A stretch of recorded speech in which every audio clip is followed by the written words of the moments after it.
المكان ده عبارة عن منتجع سياحي كبير، مدينة سياحية متكاملة. بنلاقي هنا كتير من الفنادق والشاليهات، في كمان شواطئ، في محلات متنوعة وأسواق وملاهي، وفي كمان تأجير عجل. كل ده هنعرفه في الفيديو ده. من بعد نهاية سور المنتزه بنلاقي مجتمع منفصل هو المعمورة. هنا بنلاقي بوابة الدخول زي ما احنا شايفين قدامنا. الدخول هنا سعر الفرد 30 جنيه. اهلا بيكم في قناة ايجي تورينا. لو اول مرة بتشوفوا القناة، انا مرشدة سياحية وبعمل فيديوهات عن اماكن سياحية واثرية في مصر. لو عجبتكم القناة اضغطوا دلوقتي على سبسكرايب علشان توصلكوا كل الفيديوز اللي ممكن تكونوا بتدوروا عليها، وكمان ما تنسوش تفعلوا الجرس عشان توصلكوا كل الفيديوهات اول باول. تعالوا النهاردة نعمل جولة سريعة في المعمورة ونشوفها بعد التجديدات في صيف 2024 عاملة ازاي. المعمورة ليها 2 مدخل. المدخل اللي انا دخلت منه اللي انتوا شفتوه ده، ده المدخل اللي هو جنب سور المنتزه، وفي مدخل تاني بيطلعكوا على طول على الملاهي اللي هو المدخل باب الملاهي. ده بيكون بعيد عنه شوية، لكن الميزة بتاعته ان هو بيدخلك على طول من بوابة الملاهي، فبتلاقي الملاهي قدامك على طول. لو انتوا قاصدين الملاهي، ولكن لو انتوا بقى حابين ان انتوا تروحوا الشاطئ فبتدخلوا من البوابة الرئيسية اللي زي موجودة في الفيديو هنا.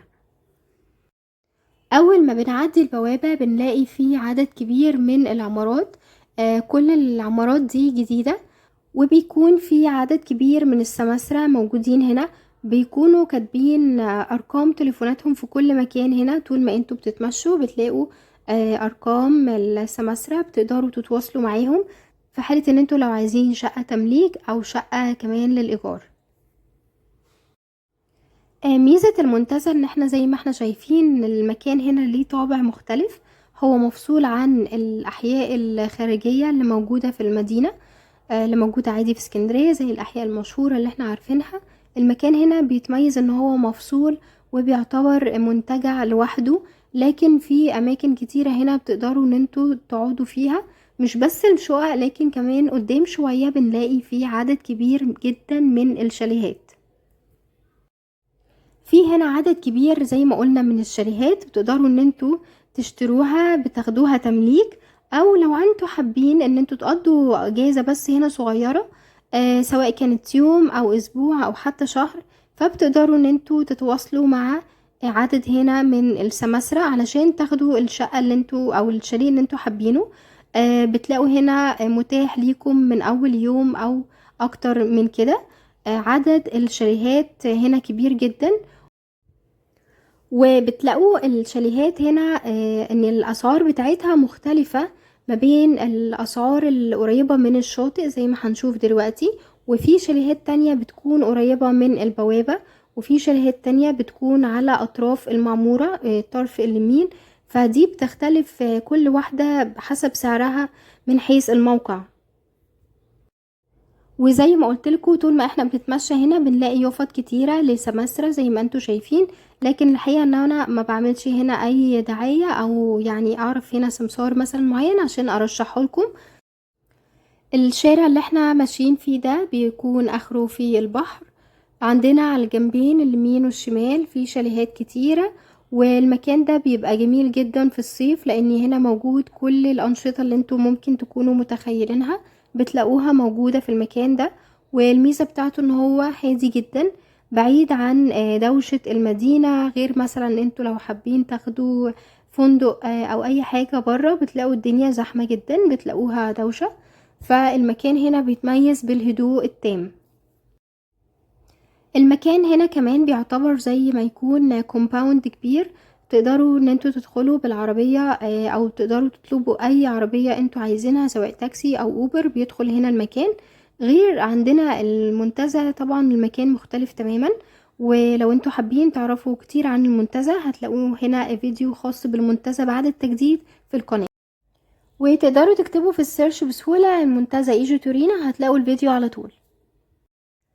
انتوا هنا مش هتحتاروا ان انتوا تلاقوا الشاليه بتاعكم بسهولة، لان عدد السماسرة هنا كبير جدا، تقدروا تسألوا كل واحد وتوصلوا للسعر المحبب اللي انتوا عايزينه.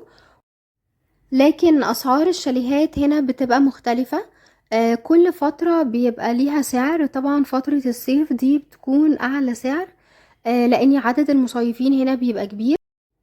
اسعار الشاليهات حاليا بتبدأ في اليوم من 1500.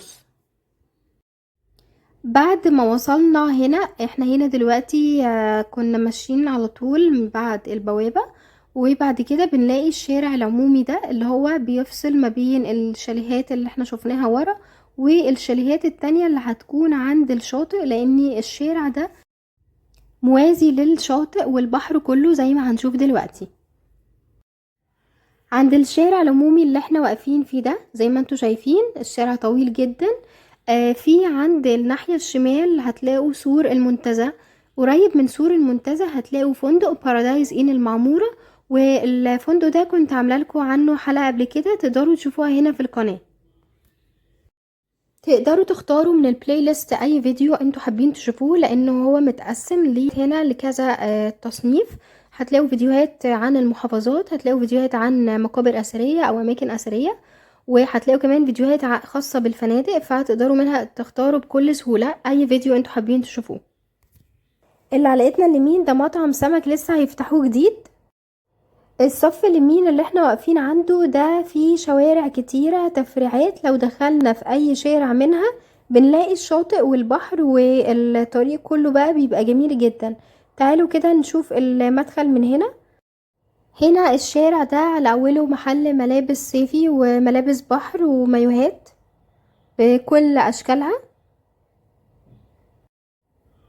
في المعمورة في شارع مخصص كله عبارة عن محلات، ده شارع السوق، بتلاقوا فيه كل حاجة انتوا عايزينها وبتكون بأسعار مختلفة. هنيجي نمشي قدام شوية، في سوبر ماركت وعنده لعب أطفال اللي هي الخاصة بالبحر، واللي بيحبوا يركبوا العجل في هنا عدد كبير، كل أنواع العجل موجودة هنا، وبتناسب جميع الأعمار من أول الأطفال لحد الكبار. كل عجلة هنا ليها سعر العجلة للكبار النص ساعة ب30 جنيه، والساعة ب60 جنيه. وده محل ملابس بحر تاني. وخلاص دلوقتي احنا وصلنا عند الشاطئ، عند الشارع اللي هو مطل على البحر. الشارع ده مميز جدا، تقدروا تتمشوا فيه بكل سهولة، مفيش عربيات بتدخل هنا. تقدروا كمان لو انتوا اجرتوا عجل بتاخدوا اي عجلة هنا سواء للاطفال او للكبار. في كمان اعداد زي اللي احنا شايفينها قدامنا دي، بتبقى ليها رؤية مباشرة على البحر، جميلة جدا. المكان ده مريح جدا بالنسبة للي بيحبوا يسوقوا عجل، لانه امان، مفيش هنا عربيات ممكن تضايقهم. في هنا عدد من المحلات الملابس وكمان المطاعم والسوبر ماركت قريبة جدا من البحر. بتشتروا هنا اي حاجة انتوا عايزينها وبتطلعوا على طول على الشاطئ. ولان المعمورة كلها على الشاطئ، فبنلاقي هنا شواطئ مختلفة بأسعار مختلفة، والفيديو الجاي هيكون عن أسعار الشواطئ، وهيكون عن حالة الشواطئ هنا عاملة ازاي. فانتظروا على طول الفيديو الجاي، وما تنسوش تفعلوا الجرس عشان يوصل لكم الفيديو أول ما ينزل.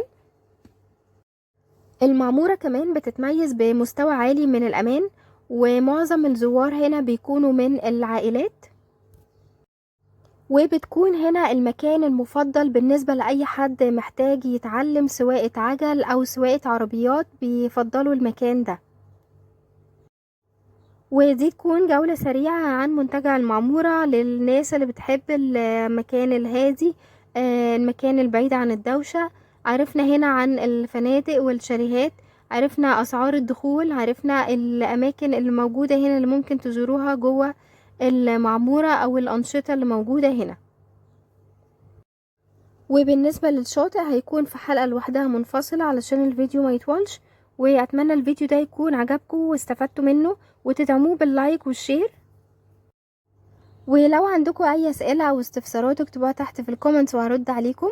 وانتظروا ان شاء الله حلقات تانية كتير عن اماكن سياحية حلوة في مصر. شكرا لمتابعتكم.